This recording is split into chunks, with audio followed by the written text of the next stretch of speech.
is ons hulp en ons redding. U is die een wat elke dag by ons is. U is die een wat die dood oorwin het en aan ons die lewe kom gee het. Ons aanbid U. Amen. Gemeente van Jesus Christus, ek groet julle vanoggend in die naam van Jesus Christus, die oorwinnaar. Vriende, die storie van die eier is natuurlik nie net vir die kinders nie. Dis 'n baie ou Lutherse tradisie, van die van julle wat dit nie weet nie. En dit kom uit die Lutherse kerk uit, in die tyd kort na die reformatie, wat mense gegaan het en gewone hoendereiers gevat het, en dit baie mooi versier het, en dit dan op opstandingssondag, op Paasondag, aan mekaar as geskenke gegee het, om mekaar te herinner aan die feit, dat Jesus uit die dood opgestaan het. So as jy nou nie 'n kind het nie, dan kan jy dit vir jou kleinkinders gaan vertel. Of jy kan dit self doen. Nee, daar is 7 weke oor, waarin ons regtig moeite kan doen, en dis iets besonders, wat mens vir iemand dan op opstandingssondag kan gee. Kom ons maak ons oë toe, en dan bid ons saam. Here, baie dankie vir die wonderlike voorreg wat ons het, om vanoggend weer hier te wees. Here, dit is 'n besondere dag op die kalender van die kerk. Die eerste lydingssondag van 7. Die tyd van die jaar waarin ons as gelowiges saam met miljoene reg oor die wêreld nadink oor U lyding, en oor die kruis, en oor die leë graf, en oor die opstanding. En ons gebed is, Here, dat U ons sal help, dat ons vanoggend, wanneer ons uit U woord lees, en saam nadink daaroor, dat ons dit in ons eie lewe sal dit neerslag vind. Dat U, o Gees van God, sal kom, en ons sal help om dit aan ons harte vas te maak. Dat U lyding, en dit wat dit vir ons beteken, maar nie net nog iets sal wees wat hierdie jaar gebeur nie. Maar nie net nog 'n keer sal wees van hoeveel jaar wat ons dit al hoor nie. Maar dat dit juis in die tyd waarin ons leef, in die lewe waarin ons leef, regtig opnuut vir ons van waarde sal wees. Dit bid ons in Jesus se naam. Amen. Ons skriflesing vanoggend 1 Petrus 2 vers 18 tot 25. Ek het nou reeds 'n paar keer verwys na die lydingstyd. Dis vandag eerste lydingssondag. Daleen, baie dankie vir jou, baie mooi treffende uitbeelding daarvan. En saam met miljoene gelowiges reg oor die wêreld begin ons vandag vir Jesus op sy pad van lyding volg. 7 weke tot met Goeie Vrydag en Opstandingssondag, waarin ons dan die opstanding van Jesus vier. Die gedeelte wat ons lees, 1 Petrus 2 van vers 18 af. En in hierdie gedeelte is Petrus besig om vir tweede geslag Christene wat nie self met Jesus kontak gehad het nie, maar wat tot geloof gekom het onder die prediking van die apostels, en wat skielik begin vra het, maar maak hierdie goed sin? Kyk hoe gaan dit met ons in ons lewens, kyk hoe sleg gaan dit met ons. En hulle die hele verhaal van Jesus, die koms van Jesus, die lyding van Jesus, het hulle begin bevraagteken. Wat beteken dit in ons wêreld as ons swaar kry? En dan skryf Petrus die 2 briewe aan hulle, 1 en 2 Petrus. En ons lees hier uit 1 Petrus 2 vers 18. Bediendes, onderwerp julle met die nodige ontzag aan julle werkgewers, of hulle nou goedhartig en vriendelik is of onredelik. Dis genade as iemand die pyn van onverdiende lyding verduur, omdat hy aan God getrou wil wees. As julle gestraf word wanneer julle oortree het, watter verdienste is daarin as julle dit verdra? Maar om lyding te verdra wanneer julle goed doen, dit is genade van God. Juis hiervoor is julle ook geroep, omdat Christus self vir julle gelei en so vir julle 'n voorbeeld gestel het, sodat julle in sy voetspore kan volg. Hy het geen sonde gedoen nie, en uit sy mond het daar nooit 'n leuen gekom nie. Toe hy beledig is, het hy nie terugbeledig nie. Toe hy gelei het, het hy nie gedreig nie, maar alles oorgelaat aan hom wat regverdig oordeel. Hy het self ons sondes in sy liggaam aan die kruis gedra. Daardeur is ons vir die sondes dood en kan ons lewe in gehoorsaamheid aan die wil van God. Deur sy wonde is julle genees. Julle het immer so skape rondgedwaal, maar nou het julle teruggekom na julle herder en die bewaker van julle lewe. Ons lees net tot sover. As jy so af en toe in die winkel kom, dan sou jy agtergekom het dat toe die kersbome weggepak word, en die Kersvaders verdwyn, die paashase en die paasheiers byna onmiddellik verskyn het. Wel, daartussenin was daar dan ons Valentynsdag, rooi hartjies en rooi sjokolade en rooi... Wat beteken dit? Wat beteken dit? Terwyl die wêreld daar buite gereed maak vir nog 'n kommersiële paastyd, nog 'n tyd van geld maak, is dit mos vir ons anders? Of is dit? Of is dit? Paastyd is veronderstel om 'n tyd van nuwe toewyding en diep nadenke te wees oor dit wat Christus in hierdie wêreld kom doen het. Dis tyd om te fokus op die lyding van Christus, op sy dood en op sy opstanding. Dit begin vandag. Daarom hierdie pragtige uitstalling hiervoor. Eerste Lydingssondag. 7 weke voor Paasfees. Die vraag is, wat beteken dit vir jou? Wat beteken dit vir jou? As ons sing middelpunt van ons verlange, of ons vra die vraag met ons sang, was jy daar? Natuurlik spreekwoordelik. Wat beteken dit? Want jy sien, ons word so meegesleer in ons besige lewe, met alles wat ons doen en ons vol programme, dat dit baie maklik kan gebeur, dat lydingstyd, paastyd en die ware betekenis daarvan, ook maar net by ons verbyvlieg. Dit gaan verby. Dit word 'n tyd van paashase en paaseiers en paasvakansie, en lekker saam kuier, en daar's niks daarmee verkeerd nie. Maar wanneer dit die ware betekenis van Paasfees vervang, is ons in die moeilikheid. Wanneer die paashaas die kruis vervang in ons lewens, is ons in die moeilikheid. En daarom die vraag, wat beteken Jesus se lyding en sy opstanding vir jou? En die gevaar lê daarin dat ons al die regte antwoorde ken. Ek is seker as ek vir die kinders hiervoor sou vra, wat het op Golgotha gebeur en wat het aan die kruis gebeur, dan sou hulle blitsvinnig vir my kon sê, Jesus het gesterf en Jesus het opgestaan en Jesus het betaal vir ons sonde en Jesus het vir ons die ewige lewe verdien. En jy ken dit ook, jy weet dit. Maar raak dit hier binnekant? Raak dit jou hart? Dwing dit jou tot stil word en tot nadenke? Of is dit maar kopkennis wat ons iewers langs die pad opgedoen het en wat maar deel van ons sisteem is? En as dit jou hart raak, dan is die opvolgvraag, maar wat beteken dit in jou lewe elke dag? Daar waar jy elke dag leef, daar waar jy werk, waar jy woon, waar jy saam met jou kinders kuier en saam met jou vriende en vriendinne, daar waar jy voor die TV sit en na Trump kyk en luister, en na Ramaphosa en Malema en noem op. Hoe speel dit uit in jou lewe? Het dit wat ons sê ons glo oor die kruis en oor Jesus se dood en oor sy opstanding enigsins impak op ons lewens nog? Of is dit 'n klomp kopkennis wat oukei is? Ons weet dit, maar ons leef dit nie. Ons leef dit nie. Hoe speel dit uit in jou lewe? Miskien is die gemeene deler wat ons help om iets hiervan te verstaan, lyding.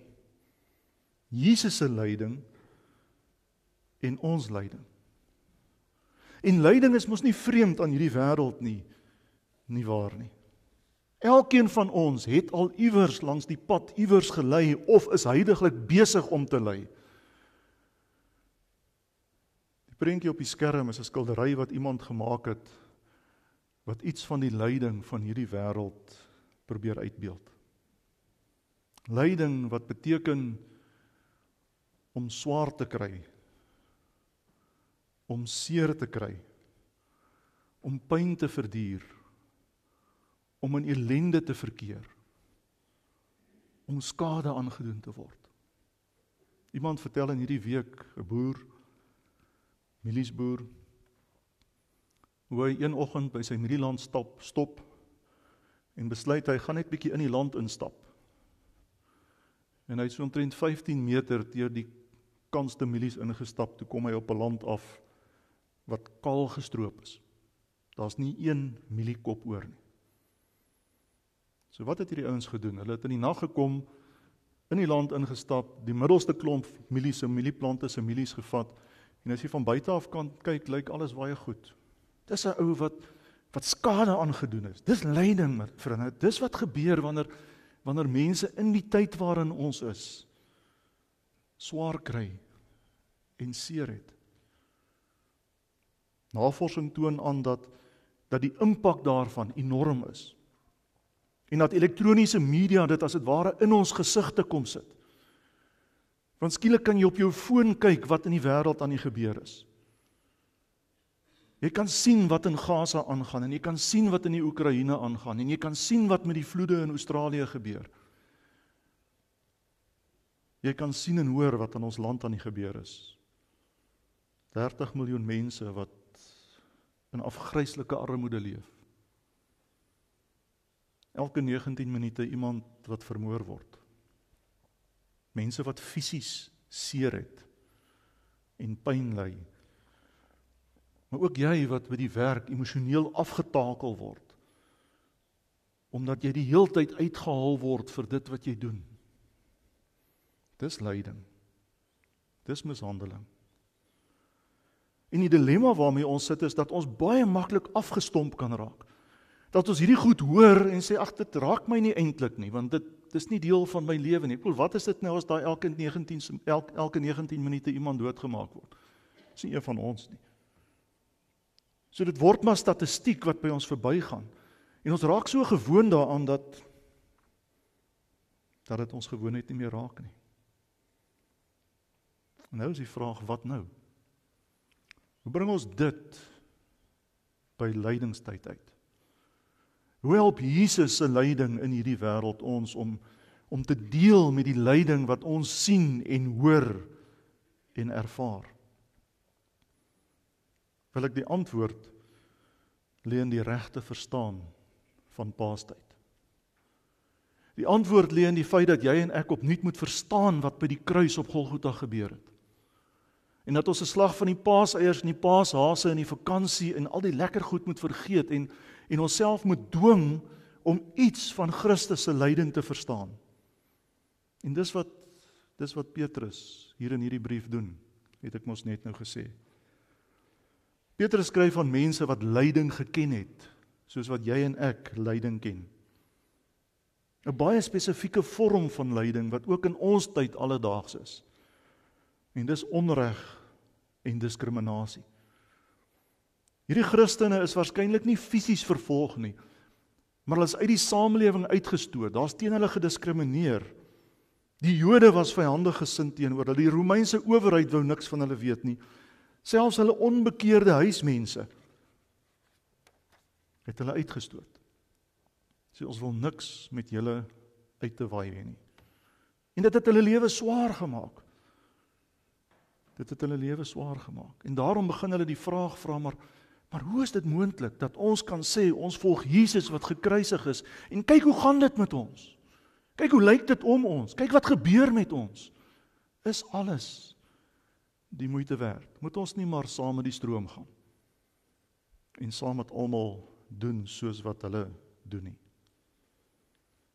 Petrus antwoord hierdie vraag in 1 Petrus 2 vers 21, wanneer hy sê, gelowiges, dis ons, juis hiervoor is julle ook geroep, omdat Jesus self vir julle gelei het, en so vir julle 'n voorbeeld gestel het, sodat julle in sy voetspore kan volg. Ek wil dit weer vir jou lees. Juis hiervoor is julle ook geroep, omdat Jesus self vir julle gelei het, en so vir julle 'n voorbeeld gestel het, sodat julle in sy voetspore kan volg. Wat sê Petrus hiermee vir sy eerste lesers? Hy sê, kyk na Jesus se lyding. Onthou 'n slag wat met hom gebeur het. Kyk 'n slag met nuwe aandag en nuwe intensiteit en nuwe toewyding na die kruis. En dink terug aan wat hy ondergaan het aan die kruis. En volg in sy voetspore. Leef hom na. En dan verduidelik hy wat hy bedoel, vers 22. Hy het nooit 'n leuen vertel om lyding te ontsnap nie. Het jy al in die tyd waarin ons leef gehoor dat iemand sê, dis nie ek nie, dis hy. Dis sy, geen verantwoordelikheid aanvaar nie, altyd iemand anders se skuld. Jesus kon dit ook gedoen het. Maar hy doen dit nie. Hy vat maar die hou spreekwoordelik op die ken. En hy aanvaar sy verantwoordelikheid. Al het hy niks verkeerd gedoen nie. En dis die groot geheim. En is iets daarvan wat in ons almal is nie waar nie, want aan die begin, toe Adam en Eva in die paradys is en God hulle konfronteer, toe sê Eva, dis nie ek nie, dis die slang. En Adam sê, dis nie ek nie, dis Eva. Dis nie ek nie. Jesus het nie so gedoen nie. Jesus het die verantwoordelikheid vir jou sonde en my sonde aanvaar. Toe die soldate hom beledig het hy hulle nie terug beledig nie. Miskien sit jy vanoggend en jy sê, wel ek is nou nie eintlik iemand wat op ander ouens skreeu as hulle op my skreeu nie. Maar wat gaan nie in jou kop aan? Wat gaan in jou kop aan? Wat dink jy en wat voel jy as mense op TV sekere uitsprake maak? Want dis nie goed genoeg om net te sê, wel ek skree nie terug nie. As ons Jesus in sy voetspore van lyding moet volg, dan beteken dit dat ons nie terug moet beledig nie. Nie in die gesprekke waarin ons is nie. Nie wanneer ons saam met ons vriende kuier nie. Nie by die werk nie. Nie met die WhatsApp wat jy vir iemand anders stuur nie. Of die SMS of die prentjie wat jy aanstuur nie. Hy het hulle nie gedreig nie. Hy het hulle nie gedreig nie. Ek ry in die week met my kar en een van die wit bussies vang weer iets aan. Met iemand anders. En ek sê vir haar nie, as hy dit met my doen, dan draai ek hierdie krik om sy nek. Nee, net asof ek dit kan regkry. Net asof ek dit kan regkry. Maar hier binnekant is dit wat ek voel. Dis wat ek wens ek kan doen. Dis wat ek graag wil doen. Want ek ervaar vervolging. En ek word gedreig. En as ek na seker ouens op die TV luister, dan wil ek opstaan en ek wil terugskreeu. En ek word kwaad. En ek wens ek kan iets doen. Iemand sê ruk gelede is hier dan nou geen skerpskutters in hierdie land meer oor nie. En 'n paar van hierdie manne dan nou uithaal, dan is halfte van ons moeilikheid opgelos. Verstaan julle? Dalk is jy ook daar. Nee, dalk voel jy dit ook, wanneer jy hierdie goed hoor. Wat het Jesus gedoen? Nee, hy het nie dit gedoen nie. Hy het nie gedreig nie. Hy het nie terugbeklei nie. En miskien die heel laaste en die heel belangrikste. Hy het reg en geregtigheid aan die Vader oorgelaat. Vriende, onreg is mos die ding waaroor ons wil veg. As hulle dit en dit, dan sal ek. As jy in die nuusmedia lees, dan sal jy sien hoeveel keer iemand in 'n hof skuldig bevind of onskuldig bevind word, en dan sê die familie, maar reg en geregtigheid het geskied. Of ons kan nie glo dat daar geen reg en geregtigheid. Dis iets wat ons self wil doen. Dis ons reg, dis wat ons wil. Jesus sê nee. Los dit vir die Vader. Dis sy verantwoordelikheid. En glo my, hy gaan dit doen en hy gaan dit goed doen. My perspektief, Ek het die idee, daar's 'n paar ouens wat eendag daarbo voor die troon gaan staan en sal verduidelik hoekom hulle soveel geld gesteel het, terwyl mense van ellende en van honger doodgaan. Maar dis nie jou geveg nie. Dis ook nie my geveg nie. Dis die Vader se verantwoordelikheid. En as ons dit kan regkry, vriende, en dis wat Petrus hier skryf, om op hierdie manier in Jesus se voetspore te volg. En dis moeilik, julle moet my mooi verstaan, ek staan nie hier en ek sê vir julle, wow, ek kry dit perfek reg en is maklik nie, allermins. Maar as ons dit kan regkry, as ons kan probeer, as ons ons energie daarin kan spandeer, dan gebeur daar 'n wonder. Dan sê Petrus, dan bring sy wonde vir ons genesing. En wat sou dit beteken in hierdie konteks? Dit beteken dat jou seer, wat jy beleef en wat jy ervaar, van jou weggevat word. En dat jy die vermoë kry om anders te leef in hierdie wêreld. Waarom? Petrus sê dit in 1 Petrus 2 vers 25, omdat Christus die oorwinnaar, die herder en bewaker van ons lewens is. Die Jesus wat aan die kruis gesterf het sy gees na hierdie wêreld gestuur om by jou te wees en in jou te wees. En hy sorg, en hy hou vas, en hy pas op, en hy help wanneer ons swaar kry. En hy verstaan, want hy was hier. Hy het by die graf van 'n vriend gehuil. Hy is geslaan, hy is gespoeg, hy is verwerp, hy is verraai, hy is verloon. Hy verstaan. Maar hy pas jou op. En dan is Jesus se lyding nie iets wat 2000 jaar gelede gebeur het nie. Dan word dit 'n genesende krag wat aan jou en my die moontlikheid gee om regtig Paasfees te vier. Om regtig met oorgawe anders te kyk na lyding. Om anders te leef. Om, sê Petrus, elke geleentheid wat ons kry wanneer ons onreg beleef, om dit te gebruik om te getuig. Om vir die wêreld te wys dat ons anders is, anders dink en anders doen. En dan word dit deel van ons roeping. Spurgeon het dit baie mooi gesê. Hy het gesê, there are no crown bearers in heaven who are not cross bearers on earth. Jy moet mooi kyk wat daar staan. There are no crown bearers in heaven who are not cross bearers on earth. Vriende, dis die lewe. Dis die lewe. Wat beteken dit in die lewe van elke dag? Petrus sou die vraag antwoord, wel, jy is geroep, want Jesus se lyding gee 'n nuwe perspektief op ons tyd en op ons lyding. Jy is geroep om in Jesus se spore te volg. Jy is geroep om ten spyte van jou omstandighede van Jesus te getuig. Jy is geroep om daar waar jy is 'n verskil te maak, om anders te praat en anders te doen en anders te dink. Jy is geroep om daar waar jy is, in hierdie wêreld, in Suid-Afrika, in Pretoria, God se lig te laat skyn. Waarom?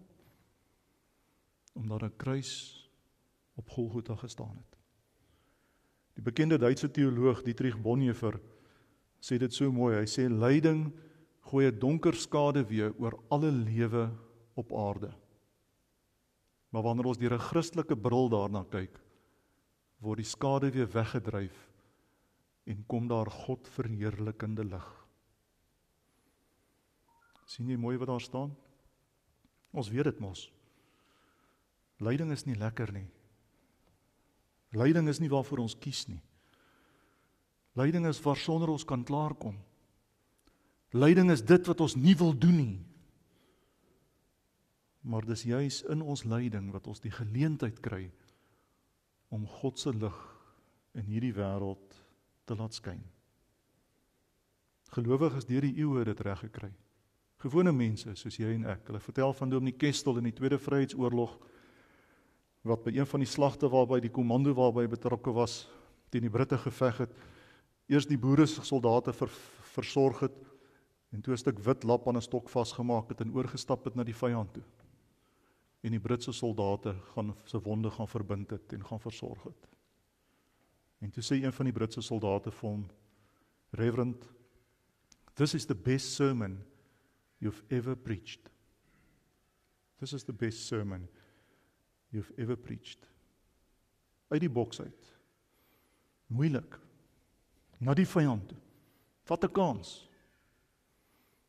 Maar hy gaan na die vyand toe. En hy maak 'n verskil. Daar's baie voorbeelde, ek gaan terwille van die tyd nie almal noem nie, maar miskien onthou jy Amy Beale, die Ierse uitruilstudent, wat in die Kaap vermoor is. En haar ouers het hierheen gekom en hulle die hofsaak bygewoon. En hulle die moordenaars in die oë gekyk en sê haar ma, want ek wou hulle in die oë kyk en vir hulle sê, ek vergewe hulle. Klink onmoontlik nie waar nie. Ondenkbaar nie waar nie. Maar dis wat gebeur wanneer die lyding van Christus deel word van ons roeping en ons dit ernstig neem en ons eie lyding op so 'n manier verstaan. Winston Churchill het gesê, the only wrong with Christianity is the lack of suffering. The only wrong with Christianity is the lack of suffering. Ja, maar dit is moeilik. Ek weet dit is moeilik. En die Here weet dit ook, want hy was hier. Daarom het hy sy gees gegee om binne in jou te woon en te werk.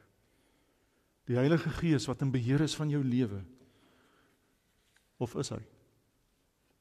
Want dis 'n keuse wat jy elke dag moet maak. Paulus skryf dit in al sy briewe, hy skryf dit aan die Romeine, hy skryf dit aan die Efesiërs, hy skryf dit aan die Galasiërs. Lewe onder beheer van God se Gees, want alleen gaan jy dit nie regkry nie. En alleen gaan die krag van jou getuienis verlore gaan. En alleen gaan jy nie kan staan en opstaan in jou lyding en van Christus getuig nie. Maar deur die krag van die Gees kan jy dit doen. Dis Paastyd. Dis nie net tyd vir paaseiers nie. Dis tyd vir die kruis. Tyd vir nadink. Tyd vir diep dink. Tyd vir stil word. Tyd vir dalk weer kies. Om die roeping wat jy in hierdie wêreld het, ernstig te neem. Al is die prys hoog. Om ten spyte van jou lyding in hierdie wêreld te gaan leef in die voetspore van Jesus. Sien jy kans daarvoor? Sien jy kans daarvoor? Om dit te doen, begin by 'n geloofsverklaring. Hemelse Vader, baie dankie dat U in die tyd U seun Jesus Christus na hierdie wêreld gestuur het. Dankie Here Jesus dat U na hierdie wêreld gekom het om aan 'n kruis te sterf ter wille van ons sonde. Dankie dat U lyding verduur het, sodat ons ook op 'n nuwe manier na ons eie lyding kan kyk. Dankie dat ons weet dat U ons roep om 'n verskil te maak in hierdie wêreld. Help ons om vanoggend opnuut weer daarmee te begin. Ek bid vir elkeen in ons gemeente wat siek is. Here, wees op 'n baie spesiale manier by hulle. Hou hulle naby aan U en hou hulle styf vas. Ons bid vir die week wat voorlê, dat U saam met ons sal wees in alles wat ons doen en oral waar ons gaan. Maak van ons helder ligte in hierdie donker wêreld. Dit bid ek in die naam van Jesus Christus. Amen. Ontvang die seën van die Here en gaan leef as sy getuie in hierdie wêreld. Die Here gaan voor jou wees om die pad vir jou gelyk te maak. Die Here gaan agter jou wees om die aanvalle van die bose af te weer. Die Here gaan langs jou wees om jou in sy arms toe te vou. Die Here gaan onder jou wees om jou op te tel as jy val. Die Here gaan bokant jou wees om jou te seën. Die Here gaan deur sy Gees binne in jou wees om in sy voetspore te volg, ook wanneer jy ly. Die Here seën jou. Amen.